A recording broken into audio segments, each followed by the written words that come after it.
The grocery store was bustling, but all eyes turned toward a small boy clutching a crumpled shopping list and his mother, who walked beside him with quiet determination. Emma didn't make eye contact with anyone. She was used to whispers, used to the judgment. A single mom with a scar over her eyebrow, wearing old jeans and military boots, people assumed what they wanted. But today was different. Today, her son would see what real strength looked like. "Look at that lady," a voice sneered from behind them in the checkout line. "Can't even afford decent clothes. Maybe she's homeless." Emma heard it, but she didn't react. Neither did her 8-year-old son, Max. They'd both learned to stay quiet, to not stir the hornet's nest. "She looks like she just came out of a war zone," another teen laughed. "She probably did," the first boy jeered. "She looks like a freaking thug. I bet she doesn't even have a husband, figures." Emma looked down at Max. His face had gone red, eyes glassy with embarrassment and confusion. That look in his eyes, it pierced her heart more deeply than any insult. She had endured gunfire, deserts, and the crushing loneliness of war. But nothing prepared her for watching her child suffer from the cruelty of the world she brought him into. She turned slowly to face the teens, 3 boys, maybe 16 or 17. Loud, arrogant, and so sure they were untouchable. "I'm sorry, boys," she said calmly. "Did you want to say something to my face instead of hiding behind your laughter?" Their smirks widened. One of them took a step forward. "Oh, big words from a poor mom. What are you gonna do, cry about it?" The cashier looked uncomfortable. Other customers began murmuring. A woman in line pulled her phone out to record. "I won't cry," Emma said. "But I will educate you." Max had never seen his mom like that, shoulders back, chin high, eyes locked with deadly calm.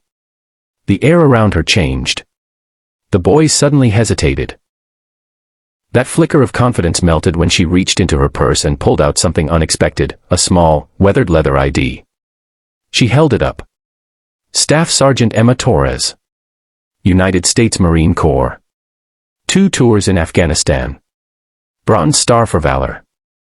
Discharged honorably after being injured during a mission to evacuate civilians.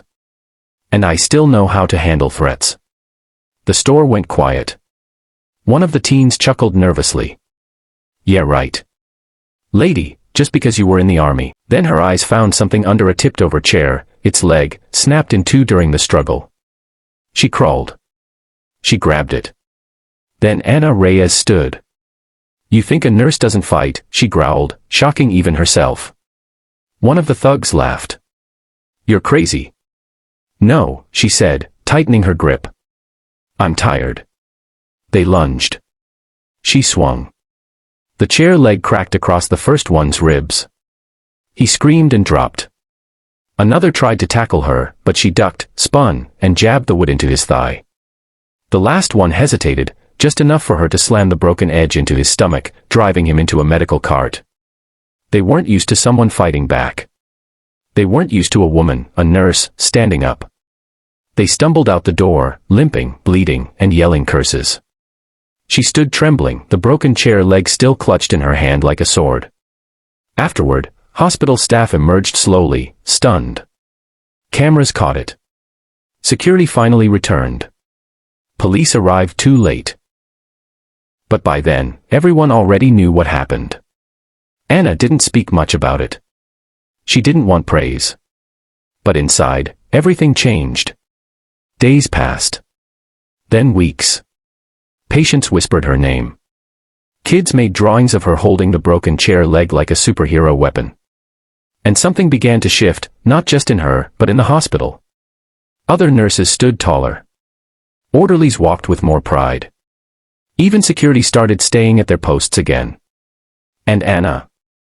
She got offered promotions, media interviews, even awards. But she turned them all down, except one. She agreed to speak at a school where violence in the area was rising. Standing before a room full of teens who had seen too much pain too young, she held up the broken leg, now polished, mounted on a plaque. "This," she said, her voice strong. "This isn't about violence. This is about knowing when to stand. Not because you're unafraid. But because you're done being stepped on. You don't have to be the strongest, she added. You just have to stand once when everyone expects you to stay down.